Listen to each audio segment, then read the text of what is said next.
Hello, folks, and welcome to another episode of Cat Chat. My name is Chris Wallace. My name is Isabel Vanderpool. And I'm Jenna Linusars. And this is Cat Chat. What's up, everybody? Hey. Not much. How was everybody's holiday? Mine was Good. great. I'm still almost had to unbuckle my pants to sit here, but I'm getting it back together now. It was that can of cranberry sauce I bought you. The old cranberry sauce, and It was an old. we literally opened a can of cranberry sauce and ate it like pre-Thanksgiving. We did. We had a little mini Thanksgiving up here on the third floor. She said, "See, look at the fruits. The fruits are great." And you no, but Have some more. see how there's not context here. You had 2 helpings. You said that was pretty good. Let me get some more. You know when the chicken tastes like wood and you still got to smile and eat You didn't have to go back for cranberry seconds. sauce. It was fruit. It was nice. Yes. Great palate cleanser. Yes. Still not my number one dish Well, for Thanksgiving. since you brought it up, Okay. our last podcast poll where we did ask everyone what their favorite Thanksgiving dish was, it was a 4-way tie. Not gonna lie to you, between mashed potatoes and gravy, Okay. pie, Okay. stuffing or dressing, if you prefer calling it dressing, and ding to ding, cranberry Well, sauce. we talked them up enough to say cranberry sauce. Hey. And how many times did you vote? None. I saw you in the office going, No, Oh my cranberry. I'm going to fix Chris. there are just other people out there that have a refined palate like myself. Absolutely. Well, hello to all you weirdos who love cranberry sauce for Thanksgiving. I hope you had a great people. day and extra cranberry sauce. You. Whatever. I'm very glad that stuffing made the poll though, because stuffing is so good. Do you call it stuffing or dressing? Stuffing. I've never heard anybody call it dressing before. Okay. You know, anybody that does, you do you. But I have Stovetop never. stuffing. Yeah.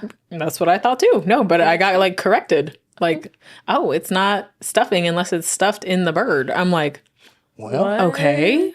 I mean, I guess that Okay. tracks, to each his own. right? It's getting real technical for Thanksgiving, huh? Cranberry's a whole meal now, and Okay. stuffing is only stuffing if it's stuffed in a turkey. I had 3 Thanksgivings, but somehow no leftovers. Like, we got no leftovers at all. And, Okay. you know how, you're eating leftovers for, weeks after Thanksgiving? A week? Yeah, we'll eat, You ain't just got to look depending. like that. It's just, I don't know. That will be your meal every day until it's all gone. It's all processed. It's fine. Yeah, man. It'll keep. Well, Except for turkey. Don't eat turkey every day. whoever doesn't approve of that probably got rid of those leftovers, so that's why you didn't have any. No, we had nothing. Literally. My whole family ate everything. We got to take nothing home, so I didn't have to deal with eating Thanksgiving leftovers for a long time. So I was happy about that. Yeah. Well, we eat a couple days after, and it was good. I had a great holiday. Good time spent with family. Good. Yeah, it was good. It was good. Can't wait for the next holiday. It was going to be here before we all know it. That's right. And I think that's going to be something to do with our next poll. Yes, it is. You guys had so much fun with the first podcast poll about your favorite Thanksgiving dish. We made another one for you. So this month it is, when is the appropriate time to put up the Christmas tree? This is a highly contested topic. Okay. You will be judged on your answers. Yeah. So I gave you some options, right? Before Thanksgiving, on Thanksgiving, after Thanksgiving, December 1st, or December 24th. Because I know that there are those people out there. There's So. only 2 correct answers. The Griswolds. There's only 2. The Griswolds do it on December 24th.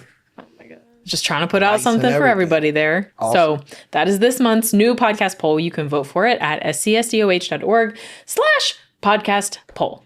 And every month we'll share the results. Sorry. My. We'll cut that one out. Absolutely. All right. So that's our podcast poll for this month, but we have some extra special people to shout out for high fives. Yes. First, little hoorah to Tricia Hannahs at Fulton, who got last month's swag pack. Okay. Yay, Miss Hannahs. Let's give her a high five. Nice. And she's on it. So, rightfully deserved. Good for her. Good for her. Absolutely. Well, I'll start it off. Okay. I want to give a high five to Snyder Park. They had a food drive. They had 2,000 200 items and 25 gobble, gobble, gobble turkeys. Okay. Oh my God. Shout out, man. They showed my up. God. They showed out. Yes. 25 turkeys and over 2,000 items That's and crazy. goods for families in need. So shout out to awesome. Snyder Park. Excellent that job, was Snyder early. Park. That was Yeah, early. you was a little early. I was a little That's early. all right. Tighten Just up. a little bit. Tighten up. Well, I'm going to high five Snow Hill because I thought, after seeing this, I think everyone should do this fundraiser. But so they did a fundraiser where they sold little mini temporary tattoos to the kids, and the kids bought them for like $1. And then they put them in the bag of the staff member they wanted to put it on them. Right. Okay. So each staff member had like all of these temporary tattoos, like covered head to toe. Sleeves and everything. Yeah, raised over $1,000. And then, of course, the staff put them all on and did like a reveal. That's awesome. Yes. That And is awesome. I'm sure we have a picture of Mr. Thompson, who is bald, and put them all over his head. Can't wait to see that. Yeah. Fantastic. I think the kids loved it. So Yes. All right. awesome job, Snow Hill. High five to Snow Hill. Okay, that one was good. That was good. I'm gonna shout out Lincoln for the swimming lessons for the 3rd graders. First of all, that's so cool. Like getting swimming lessons. I just think that's so cool. I couldn't swim for the longest time. I was going to say, do you know how to swim? Yes, I know how to swim now. Well, do you know how to swim well? Yeah. I just learned last week. No, I actually have the funniest story. I was in this like the little marathon where they have the biking, the swimming, and the running. Okay. I was in one of those when I was little, and the swimming portion was at Like Splash the Zone. event? You were Yes. doing the events? Yes, I was in the Okay. event. Oh my. And the first part was swimming in the morning at Splash Zone. And at this point in time, guys, I could not swim. Okay, so I jump in this pool. This pool's like 12 feet deep. And I'm like, I'm hanging on to the edges. Like I'm scooping on the edges, man. From that moment, I learned how to swim. Wow. Where were the Lincoln 3rd graders when you needed them, right? You were And going to learn that Where they do the swim lessons at? at the Y. At the At the Y. Shout out Yeah. YMCA. Yes. Awesome job. Yes. Teaming up. Community members. Can you swim? Very cool. Coming together. Yeah, I can swim. Okay. Can you swim well? All of that. Are you a doggy paddler? No, I could do it all. I backstroke. Oh. All right, Michael Phelps. Yeah. Okay. And then I could just take off if I need to. Don't play with me. Okay, my Play bad. with him. Yeah. All right. Aquaman. High five, Lincoln. All right, well, who you got over there? All right. I got to shout out Lagunda Elementary. Because Lagunda Elementary, in the mornings when we release our episode of Cat Chat, as the kids are coming in, Cat Chat is playing on all the TV. As it should be. As it should be. Way to stand on Okay. business, Lagunda Elementary. Yes. High five to you. Yes. All right. Well, our last high five is going to go to Roosevelt because I think we all know how dangerous like some substance abuse things, right? Like vaping, smoking, all of that. And it's one thing to try and get kids to just absorb that information, but they did a Think Fast assembly for them where they come in, kind of do it like in a game show style. The kids had so much fun. Yes. And whether or not they know it, I think they inadvertently like got the message, right? So I thought that was a really fun way to just be proactive about something. And they gave away like $100 in Amazon gift cards. That's so and who doesn't love that? cool. Who doesn't That's love awesome. Amazon, first of all? $100 on Amazon? On Amazon. Right, that could do a lot of damage. Oh my Like- goodness. You wake up, I'll be ordering stuff on Amazon in my Right. sleep sometime and be like, what is this? Must When did I order this? have Yes. been at nighttime. So yeah, high five Roosevelt. Yes. All right, that's everything. So remember, you can send those high five items to our email at podcast@scsoh.org. If you would also like a cat swag pack, and who wouldn't like that before Christmas? Right. Sounds like a perfect Christmas gift, stocking stuffer, whatever you want to call it. Absolutely. So you got that, you got the podcast poll, and then who we got on the show today, everyone? In my segment, I have Usaid, Jack, and Emerson, and I'm going to be interviewing them about their visit at the Statehouse. So I'm very excited to get to know what they did. All right. Nice. They're also in BATS too, aren't Yes, they are in BATS. BATS is bring awareness to students. We do a lot of things like go to youth summits at Wittenberg. they? You said we? Oh, we, yeah. I am in BATS What? as well. Stop playing. Yes, BATS is so much fun. You get to do so much for the community, and it's just a really whole-rounded fun group to be in. That should be a Nice. cool interview. Yeah. Who you got? So I am doing like holiday central. We're talking all things holiday in the city and things that you and your family can go out and do to get ready for Christmas. Nuts roasting on an open fire. All right, sorry. It's your whole vibe, actually. It's You the know. song and this as the quarters in. Anybody have any hot chocolate? Jack Frost nipping at your nose. I was just listening to that. Look at me. Let me stop. I'm sorry. Oh, okay. So you're doing your holiday. So yeah, thing. holiday in the city. Yes. With the Greater Springfield Partnership, they're going to come and talk about all the ways that it has grown and expanded. And yeah, I feel like I'm going to feel real festive when that's done. Awesome. So we all about the city because, my Who do you guest have? is going to, in the alumni segment, class of 1988, Hey. North High School. Go Panthers. Mayor Rob Rue Nice. will be in the building. I So, did not realize he was an alumni. Yes. That's awesome. 1988. Okay. Well, y'all chop it up then. We're going to be chopping it up, talking about what's going on in 88. What was happening, right? 1988. That was a pretty good year, man. As a kid, I remember just lots of fun, lots of activity, lots of good energy around here. So can't wait to talk to him and see what we're doing there. Awesome. Well, let's get it going. Yes. Cat Chat coming up.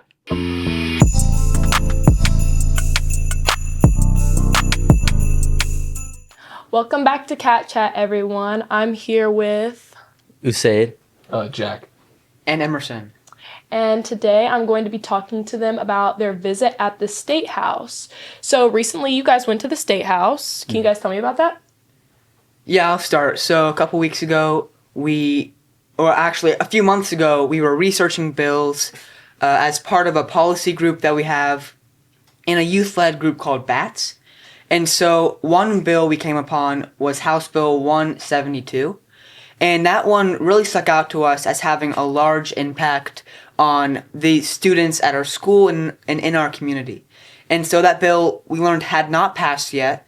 And a few weeks later, we learned that there was going to be a hearing on the bill within a committee at the State House, which is in Columbus. So we took a day off from school and we went to the State House and we testified about the bill to give our opinions about how we felt the bill could negatively impact the students at our school. Okay, that's really cool. So when you guys went to the State House, what are some things that you guys experienced? What were some things that were really cool about the State House and things you guys did? Yeah, so overall, I think the opportunity was just a really cool thing to do because a lot of the times when you see bills that are directed towards the youth or a younger audience like ourselves, the youth that are directly impacted don't really get to talk about it.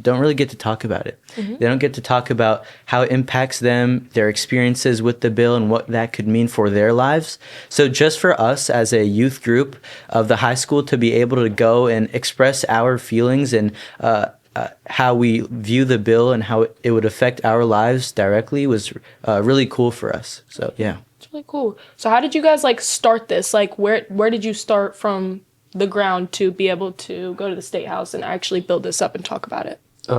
So we started sort of like Emerson said with researching the bill and finding the bills that we wanted to address. And then we began talking with our advisor, Miss Dixon. And do you know the name of the other lady? She connected us with Maggie. I think her name is Maggie Luteris. Yep. She's a lobbyist at the State House, and was really helpful in connecting us with that part of our journey. Yeah. And then, so after we had connected with Maggie, we got a tour of the State House a couple weeks prior. We went and spoke with We spoke with Senator Kyle Kaler and the Assistant Secretary of Levi Dean, mm-hmm. and we spoke on House Bill 172. And then we went to the City Commission meeting, and we testified to the City Commission board about the same thing. And then the next day we went to the State House, and that's where we testified. That's really cool. That's a really cool experience to get to do, as a high school student. And I see that you guys are, really passionate about this. Why are you guys passionate about what you guys are doing? So This policy group that we started is a branch of a larger group called BATS, and we've been with that group for about 3 or 4 years. It stands for Bringing Awareness to Students. And so in that group, we realized that a problem that we have with our ultimate goal, which is helping students reach mental health resources and informing our community about that side of our health, we realize that we as the youth don't have a large say in policies or decisions that impact the youth. And so we wanted to take a larger step and take a deep dive into policy in our state so that we could research it and give our opinions as a youth and advocate for the people that would want those resources in our schools. Yeah, I think that I was passionate about this just because it affects, kind of like Emerson said, we don't have a chance to advocate very often as youth. And so when we're presented with an opportunity to be able to speak up on behalf of people who might not speak up themselves, it's definitely very good, especially because a lot of students aren't going to speak up for themselves, Right. even if given the opportunity. So it's just a good chance to keep everybody advocated for. Yes.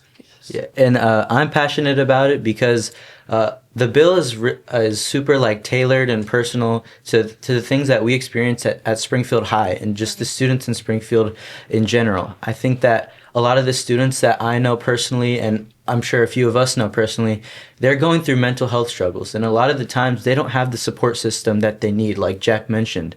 So I think that to be able to make an impact in any way possible, like we did by testifying at the Statehouse, I think it's one step to making Springfield a better place. That's so impressive. Like, what you guys are doing is really something to be proud of, because I think people don't have the voice that you guys have, and you guys are speaking for a lot of people that can't do it themselves. So that's really cool. So you did mention BATS. Can you tell me a little bit about what BATS does and some of the things that you guys get to do? Yes. So BATS, like I said, stands for Bringing Awareness to Students. It was started by a 7th grader or a middle schooler about 5 years ago. And since then, it's really expanded into a community-wide group. We have over 40 students from over 10 different schools around the Clark County area, not just in Springfield City School District, but in county schools. And our main goal is really just to inform and to advocate. So, like, a lot of the things that we do are large events that help to show the problems that youth experience.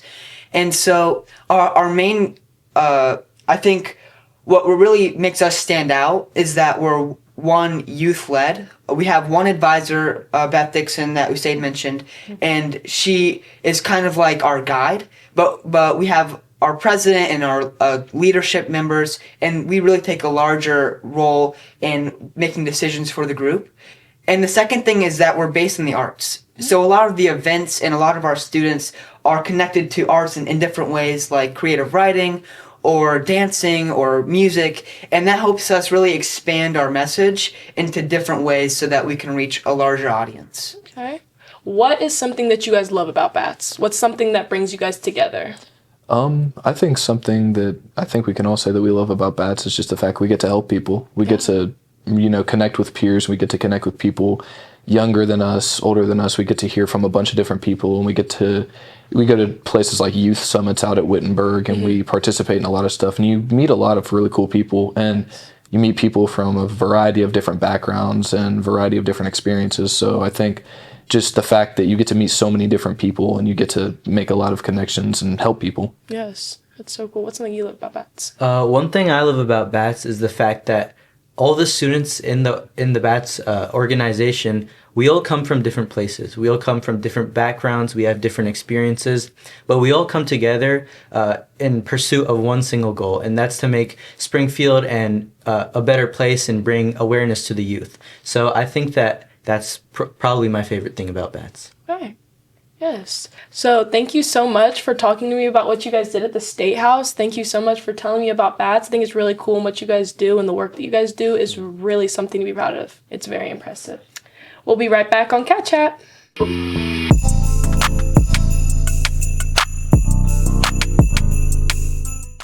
Hello, folks, and welcome back to our alumni segment. today on Cat Chat. And today we have a guest, Mr. Rob Rue. Hello, Mr. Rob. Chris, how are you?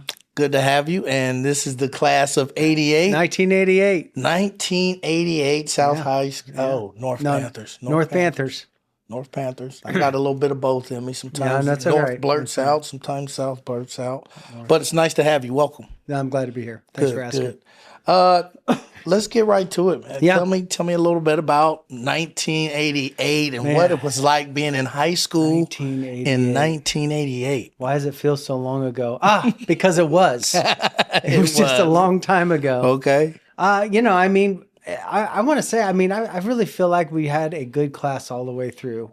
We hung out a lot. We did a lot of stuff together. And, 80s, being raised in the 80s is so much different than today. It was both maybe a little less of the temptation, but a whole bunch of temptation. So I don't know what to tell you. I mean, we did a lot of stuff in the 80s, but it was fun. We had a good group of people that hung out. And I think back in the day, if you're going to hang out, you had a group of friends, you joined a sports team. And, I say I played football for 4 years, but I sanded a bench really good. And they used to have wood benches. Now it's not a thing, but I didn't play. I played and I showed up and I was at every practice, but I wasn't the most athletic, but I still stuck with the team. Absolutely. But, football, as long as you stay with it, those are the life lessons that you get out of that. And speaking of life lessons, what did the impact of high school and the things you went through, did it impact anything that you're doing now? And why don't you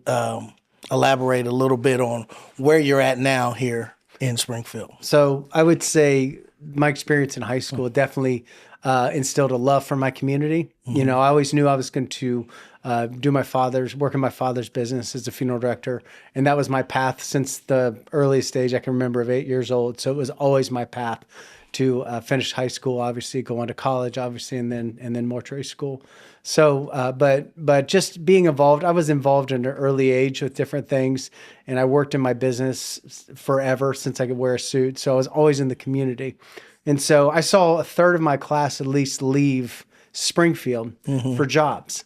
And there was major shifts happening with Navistar at the time throughout 78 to 88. Significant decrease in employment. So I saw a lot of people leave, and my dad was heavily involved in the community, so I'd hear things at different levels like that. So I would say where I am today is one of the reasons I got involved at the public level and as in city service is I wanted to try to make health decisions. So my kids, I have 5 kids. And if it's selfish, it's a little bit, but it's for every other family that there's opportunities for people here to have jobs here and live, work, and play in this community and not have to leave this community that they love to go find another job. Awesome. And so speaking of where we were from 70s to 80s and where we're at now, did any, like the remembrance of that kind of create some more passion to help those issues that are even going on now? Yeah, it's pretty good question because I would say, being here forever in the community, I would say it's been an eye opener. I mean, I think I lived fairly. When I say sheltered, I lived a tunnel vision life. I think a bit in the 80s.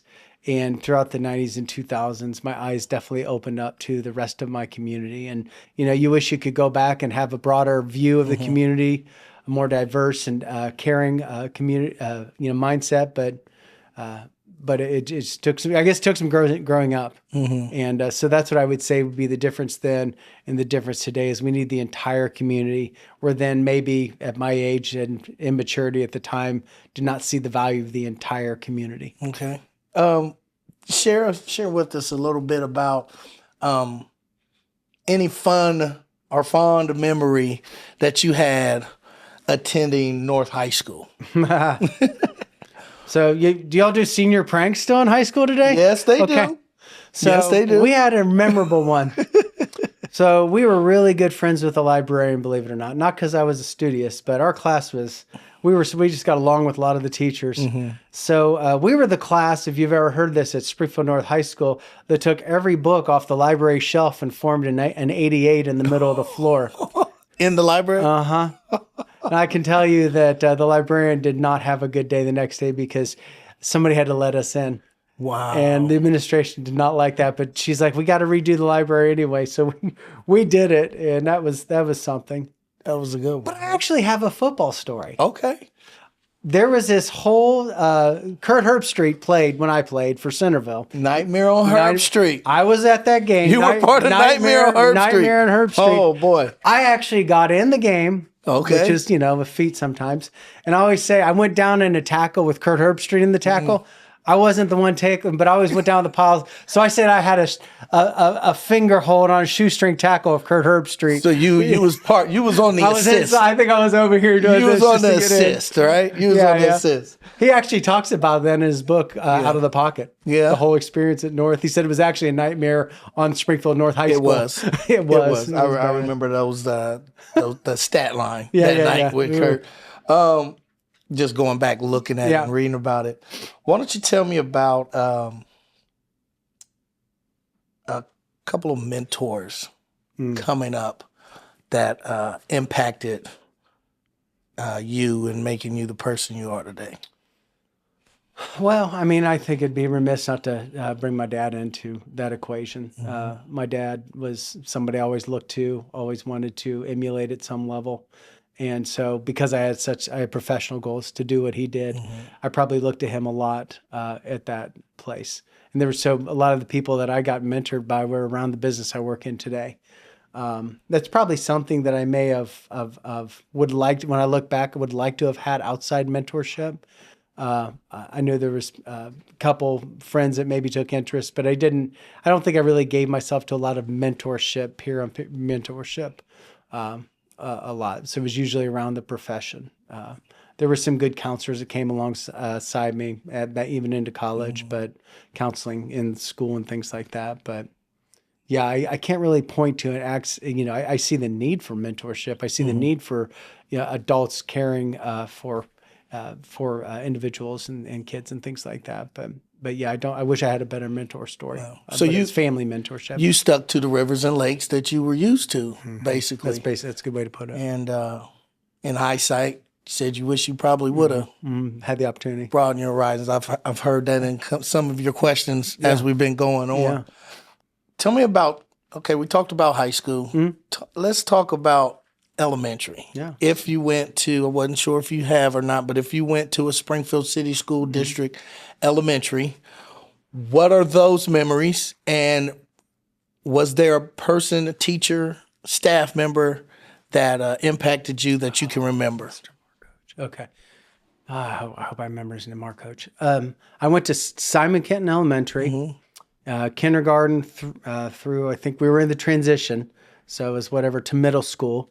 So I think through 5th grade, then 6th grade began at Roosevelt, and that was like the first time that we were transitioning. So I did. Simon Kent was awesome. Mr. Marcoach was the principal, and I loved doing Safety City stuff like that, and doing the street crossings. I did all that stuff. You put the flag on. Yeah, principal's aide. I did all that stuff. Yeah. Oh, I loved wearing that belt. We used to walk in the parade and everything. But I did that, and then I went to Roosevelt for half a year.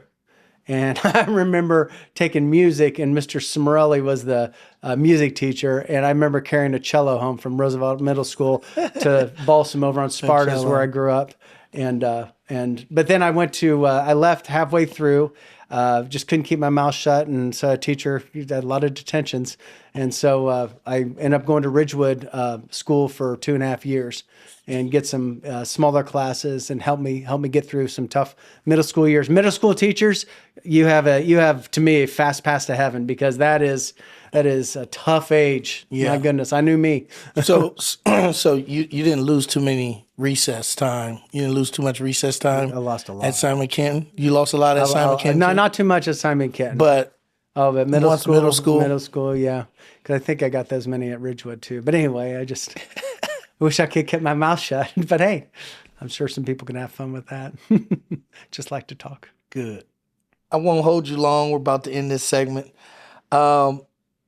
If Rob Rue today could go back and talk to class of 1988 Rob Rue, what kind of advice would he give him? That's I can be funny and serious at the same time. Okay. We can take. You can There's give us probably a funny some one. I go, I'm sorry. I probably would say that. The other is I wish I would have paid more attention to my education. It was just it was really hard for me to get through school. I got through college. It was very difficult and paying attention and things like that. So I wish I could have had that chance to go back and learn better, learn the scholastic. I'm not just saying that to sound like, I just wish I could have had that. I married a teacher, so I know what it's like to marry somebody that really valued education. Right. I think I would have liked to have been more present with my friends, like mentally present and deepen some of those friendships. Enjoying the moment. Yeah. Enjoy the moment instead of a little looking more. for the next. Right. Yeah. Juice in the moment instead of looking for the next would be Okay. probably something I would like to have done. All right. Well, Rob, I thank you. I don't just speak for me, but I speak for everybody here with the Cat Chat podcast and everybody who contributes to it. We appreciate everything you do. Thank you. That you continue to do what you've done and how you stand up for the city of Springfield. Thanks. And I don't think a lot of people value people who have passion for their city enough. And so we want to thank you on behalf of Cat Chat. We thank you for coming and thank you for taking your time today with us. Thanks. I appreciate having me. Thank you. Thank you. We'll be right back on Cat Chat.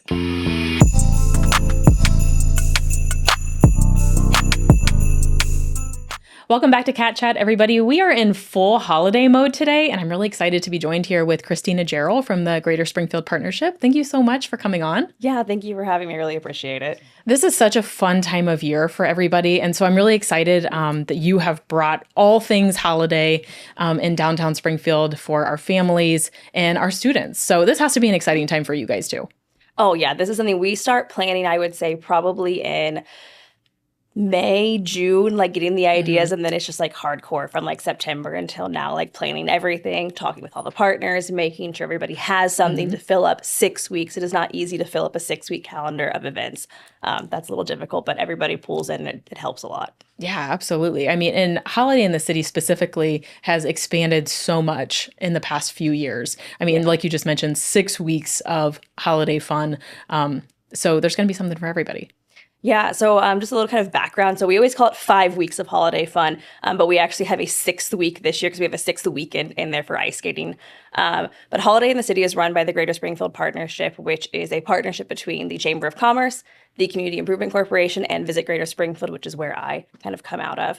And our goal is just to give people something that makes it kind of give them like Hallmark movie moment. I know it sounds cheesy, but No, but that's everybody kind of what wants it that. is. Everybody wants their Hallmark movie for Christmas, you know? Like, that's just the vibe of it. Yeah, and then Holiday in the City is kind of split up into 2 different parts. So we have the Great Illumination, which happened last Friday, and that's kind of the big one-night kickoff. And then we roll into the 5, but this year, 6 weeks or weekends of fun.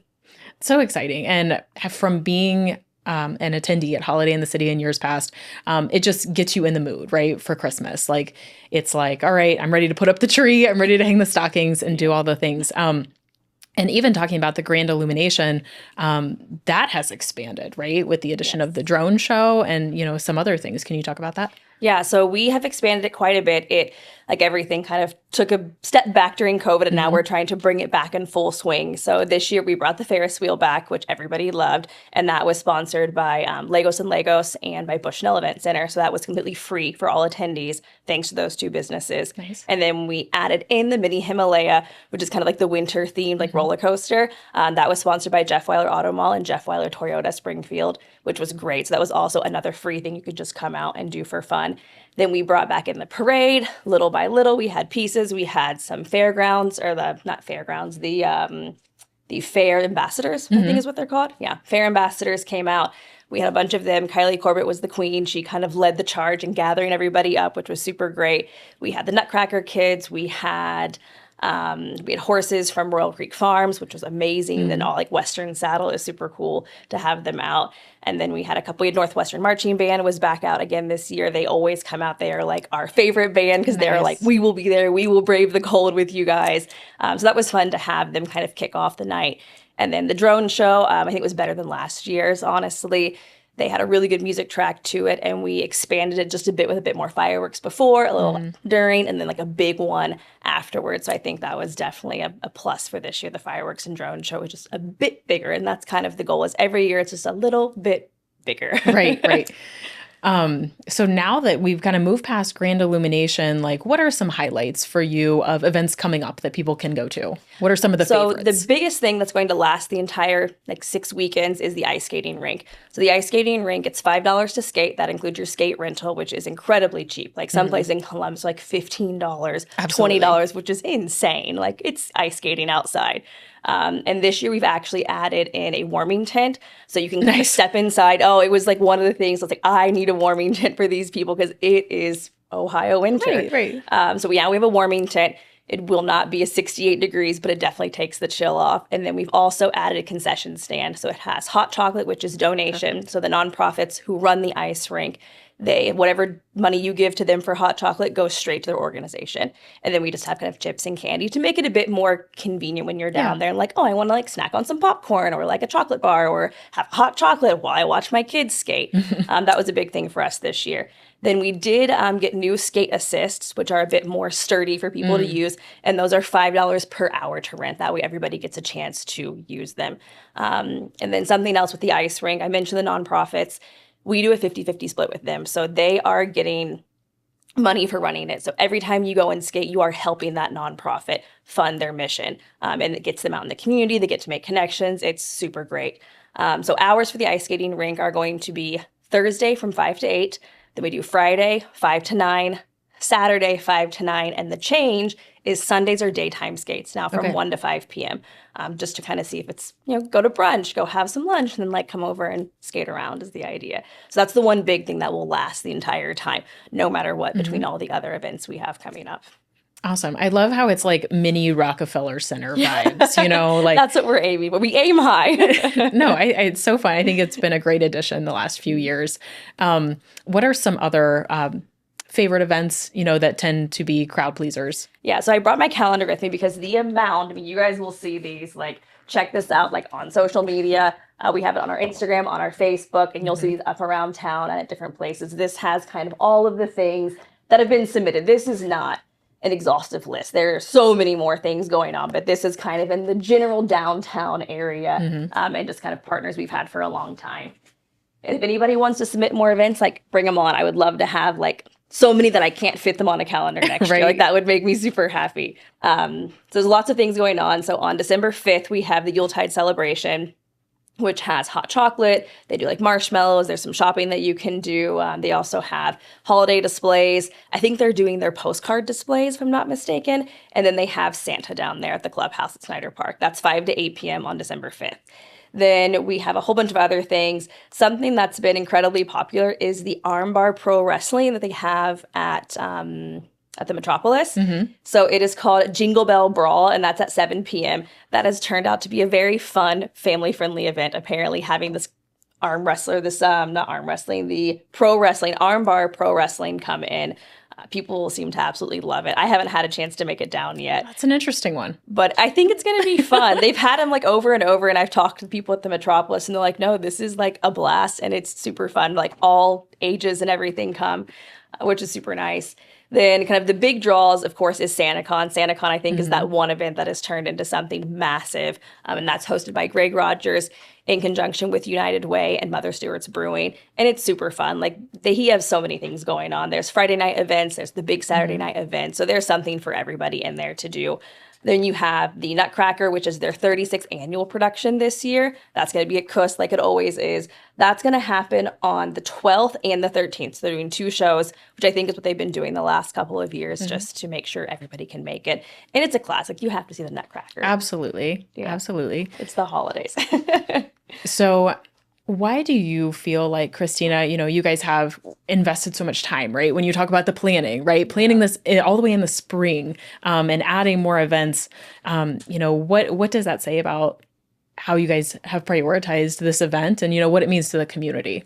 I think that the community deserves it. Like, I think everybody deserves to have like some hometown pride. And I think this is one of those events where like everybody comes together and, like you said, it's Christmas. Like, it kind of kicks off your like festive holiday spirit. And I think people deserve it. And it also goes to show that we are a very united community, because we had 199 businesses and private individuals donate to make this possible. That's awesome. Which is crazy. I mean, that's like if you go downtown and you see all like the pole banners that are hanging, like that is every single person who donated. And then there's these big banners in the windows of the parking garage, and it has a list of every single person who has donated or who has been involved and made this possible. So it's the community making a community event for the community. Like it just kind of wraps it all up, and I think that we deserve it. Absolutely. Well, you know, the season of giving, right? Like that's Yes. what that's what it's all about. And what I really like too is that you guys have events that actually go a little past Christmas, right? Like if you're still feeling Yes, we Christmassy, okay, we got it. Yeah. So one of the things is we're going to have the big events are basically like the ice rink after Christmas. And then the market at Mother Stewart's, which is his like winter market, that kicks off on January 17th. And that's going to run through March 2nd, which is super nice because it gives you something to also go do on a Saturday. And it kind of helps these small businesses stay in business in the off season when they can be outside at a farmer's market. And maybe online sales aren't super easy nowadays. And it gives you kind of a point to go and like make connections with people, go grab some brunch, go shop some local vendors. Like I get honey every year. Like I always make sure like I'm getting my honey because I always get at the farmer's market in the summertime, and then they show up at the winter market. So it's super nice to see kind of that continuation and give people a place to be. Absolutely. Well, and you know, when you get into the winter and it's dreary and no one wants to leave the house, no one wants to do anything, like it puts you in this mood, right? Where you're just like, blah. But I love that these are things that just bring the energy back. You know what I mean? Like we're going to make winter fun. Yes. I mean, we all know Ohio winter is rough. It's cold, it's snowy, it's icy. Sometimes you don't want to leave your house, but you get sick of staring at the walls inside of your house. And all of these events give you that third space, that place you can be that's not work, that's not school, that's not home. It's this third space where you can come together with friends, maybe meet new friends, or just, I think it's super nice when I go to any of these events and I'm like, oh, hey, how are you? And I didn't plan to see somebody. And it's like, okay, like I feel a little bit better. I'm less dreary because it's cold and there's snow on the ground. There's ice everywhere. Absolutely. Christina, where can people find this list? So this is on our Facebook at Visit Greater Springfield. We also have it on our Instagram and our link tree. You can download the PDF, and then they'll be kind of just around town. Anyone who's participating and has an event on here will be on here. We usually kind of concentrate to like the shops on Fountain, just because those are the easy ones to put stuff in. And then we try to get them out to some of the other places out in Northridge, like Scouts Cafe or some of their little markets. So everybody has a chance to physically see it. But you can also just see it online at Visit Greater Springfield and our Instagram. Awesome. Well, I know I am looking forward to several of these events. They're already on my calendar. So thank you guys for all of your work to make this happen for our community. It's going to be a great holiday season. Yes, I'm super excited. Thank you for having me. All right. Well, we'll be right back with more Cat Chat. See you in a minute.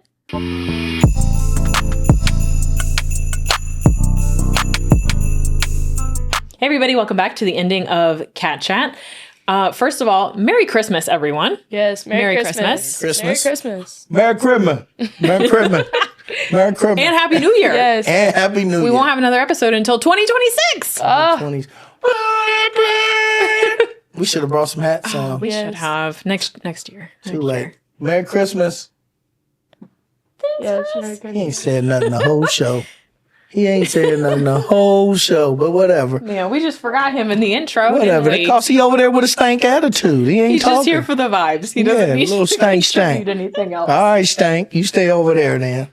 Oh, man. Great show, though. Absolutely. And also, if you haven't appreciated our festive decor, Yes. like, can we take a moment for our Christmas lights? Right. Look at that.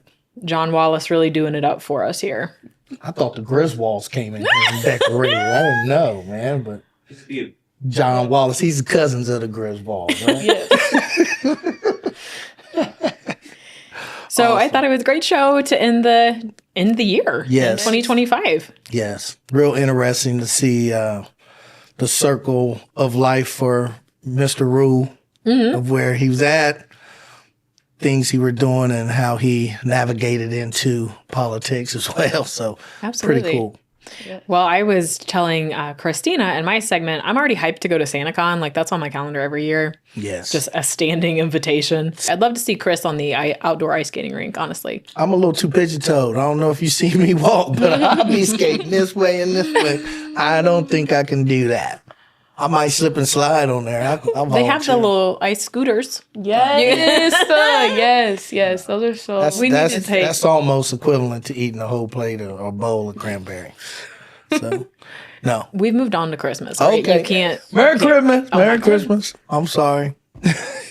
My segment was very cool. I got to know a lot about the State House and the work that they do and the experience at the State House. It was really cool. They got to tour it. I thought that was very cool. And the work they do is very impressive. So Yeah, it takes a lot to get up there and speak your feelings, speak your opinions in front of people you don't know, let alone adults you don't know. Like, that's a big thing. So Yeah. I was really proud to be like, those are our kids. And it's definitely refreshing to see young students involved in things that can shape the outcome of their future as well, into politics and digging deep into issues and doing research and lobbying and standing up for some of their rights, man. That's very refreshing to see. yes, Y'all have a lot to say. yes, You all have a lot to say. yes. Yes. All right. Well, for the end of 2025, guys, that's a wrap. So wrap. Happy 2025. Have a great holiday, great Christmas. Whenever you put your tree up, let us know when you do it on the pole. Yeah. And enjoy your holiday. Enjoy family. Enjoy being around each other. Good positive energy. I wish that upon everyone. Thank you. Thank you. Goodbye from Cat Bye. Chat. Merry Christmas. Merry Christmas. Happy New Year's. Happy holidays.